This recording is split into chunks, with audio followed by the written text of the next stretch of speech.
नमस्कार दोस्तों, मैं प्रिंस यानी आपका स्वागत करता हूं हमारे चैनल लर्न एंड ग्रो में। आज हम बात करेंगे केल्विन प्लैंक स्टेटमेंट के बारे में। इन्होंने क्या कहा था? सेकंड लॉ ऑफ थर्मोडायनामिक्स के अंदर ये स्टेटमेंट आती है, यानी कि सेकंड लॉ ऑफ थर्मोडायनामिक्स की ही स्टेटमेंट हम इसको बोल सकते हैं। तो केल्विन प्लैंक स्टेटमेंट क्या कहते हैं, चलिए इसको जान लेते हैं। No system whose working fluid undergoes a cycle. अब एक सिस्टम की बात यहाँ पर कर रहे हैं, उसके अंदर हम एक वर्किंग फ्लूइड की बात कर रहे हैं और जो कि एक साइक्लिक यानी कि एक साइकिल के अंदर घूम रहा है। जैसे एक पॉइंट से जाना दूसरे पॉइंट पर, दूसरे से फिर पहले पर आना, इस तरह से साइकिल में वो घूम रहा है। तो कोई भी सिस्टम ऐसा नहीं हो सकता जिसका वर्किंग फ्लूइड एक साइकिल के अंदर चल रहा हो, can receive heat from a single source, कि जो वर्किंग फ्लूइड है सिर्फ एक ही सोर्स से हीट को ले, सिर्फ एक सोर्स से हीट को ले और वर्क को प्रोड्यूस करे। यानी कि एक ऐसे सिस्टम की बात कर रहे हैं कि इस तरह का सिस्टम नहीं हो सकता अकॉर्डिंग टू स्टेटमेंट, जो केल्विन प्लैंक स्टेटमेंट है।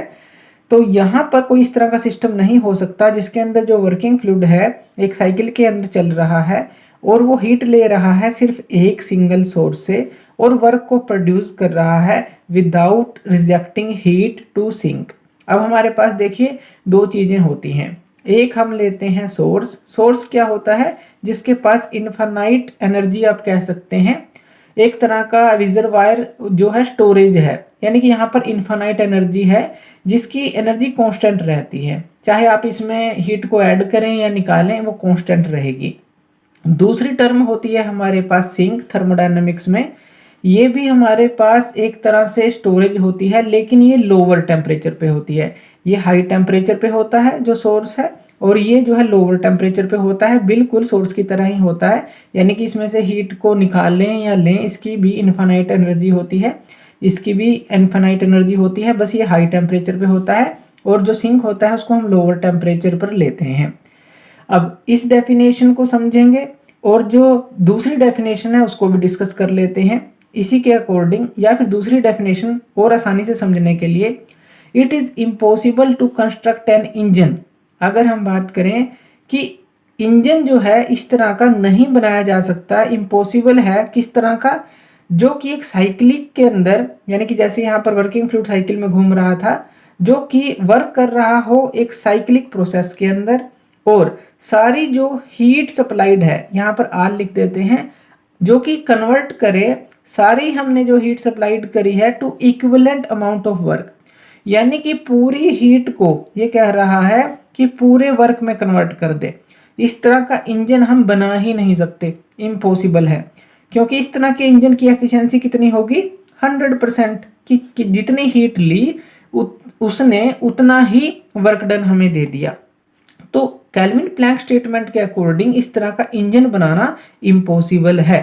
अब इन दोनों डेफिनेशन को समझते हैं। पहली डेफिनेशन के अकॉर्डिंग ये डायग्राम हम समझ लेते हैं कि यहाँ पर हम मान लेते हैं कि ये सोर्स है हमारे पास। सोर्स क्या है? इनफाइनाइट एनर्जी है इसके पास, हाइयर टेम्परेचर पर है, और यहाँ पर ये इंजन को यहाँ हीट मिल रही है, यहाँ पर हीट आई इंजन के पास। अब ये कहता है कि ये वर्क प्रोड्यूस करेगा, तो हम कहते हैं कि यहाँ पर ये वर्क प्रोड्यूस करता है।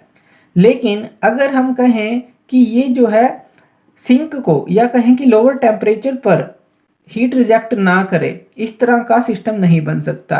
या ऐसा कह लें कि इसी को ये हीट सप्लाई कर दे, ऐसा भी नहीं हो सकता, यानी कि सिंगल सोर्स को भी हीट नहीं दे सकता। और हम यहाँ पर कह रहे हैं कि ये जो है रिजेक्ट भी नहीं करेगा सिंक के पास। तो इस तरह का सिस्टम नहीं हो सकता कि जो वर्किंग फ्लूइड है एक साइकिल के अंदर घूमे, जैसे यहाँ पर आया और वापस जो है सोर्स में ही चला गया, ऐसा नहीं हो सकता। तो इस तरह का सिस्टम नहीं बन सकता और ये हमें वर्क इस तरह से नहीं मिल सकता। दूसरी जो डेफिनेशन है इसके अकॉर्डिंग हमारे पास ये ले लेते हैं, यहाँ पर हमने ये सोर्स ले लिया। अब ये क्या कहता है कि एक इंजन बनाना, इस तरह का एक इंजन बनाना बहुत इम्पॉसिबल है जिसके अंदर जो साइक्लिक प्रोसेस हो, जैसे कि यहाँ पर थी, और यहाँ पर जैसे हीट इंजन है हमारे पास, यहाँ पर हीट लेगा तो इंजन हमें क्या देगा? वर्क डन देगा। और ये कहता है कि इस पूरी हीट को ये वर्क डन में कन्वर्ट कर दे, पूरी हीट को वर्क डन में कन्वर्ट कर दे, यानी कि हीट को हम वर्क के बराबर ले लें। जितनी हीट लें उतना ही वर्क डन हमें मिले, इस तरह का इंजन भी बनाना इम्पॉसिबल है कि जो टोटल हीट को पूरी ही वर्क में कन्वर्ट कर दे। कि सिंक होना ज़रूरी है, तो यानी कि टेम्परेचर डिफरेंस होना ज़रूरी है इस इंजन के वर्क करने के लिए। यहाँ पर जो रिजेक्शन है हीट का होगा, यानी कि सेकंड स्टेटमेंट के अकॉर्डिंग यहाँ पर हमें सिंक लेना पड़ेगा और इसके अंदर हीट का रिजेक्शन होना ज़रूरी है। तो यहाँ पर जो रिजेक्शन होगा हम सिंक के अंदर लेंगे, यानी कि यहाँ पर अगर Q1 हीट ली है तो वो कुछ amount of work done produce करेगी, और यहाँ पर ले लेते हैं जो Q2 है वो सिंक को रिजेक्ट होगी। इस तरह का इंजन तो पॉसिबल हो सकता है, लेकिन इस तरह का इंजन जिसमें जो हीट है पूरी वर्क डन में कन्वर्ट हो जाए, या फिर एक ही सोर्स हो जिसमें से जैसे यहाँ पर हीट आई, इसने काम किया वापस सोर्स में चली गई, इस तरह का इंजन नहीं हो सकता। इस तरह का इंजन पॉसिबल है अगर हम यहाँ पर सिंक को ले लेते हैं और हीट रिजेक्शन यहाँ पर होती है। अब ये जो चीज़ है केल्विन प्लैंक स्टेटमेंट ने बताई थी, अब ये ज़रूरी क्यों है?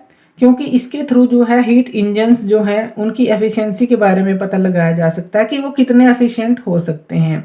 जैसे यहाँ पर हमने कहा कि 100% एफिशिएंट तो नहीं हो सकते, तो उनके लॉसेस को कम किया जा सकता है। तो इसलिए ये ज़रूरी होती हैं इस तरह की जो थर्मोडायनामिक्स की स्टेटमेंट्स हैं।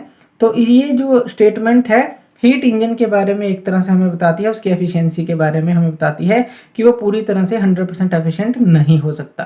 तो थैंक यू वीडियो देखने के लिए, और इसी तरह की वीडियोस के लिए आप हमारे चैनल लर्न एंड ग्रो पे हमें सब्सक्राइब कर सकते हैं। धन्यवाद।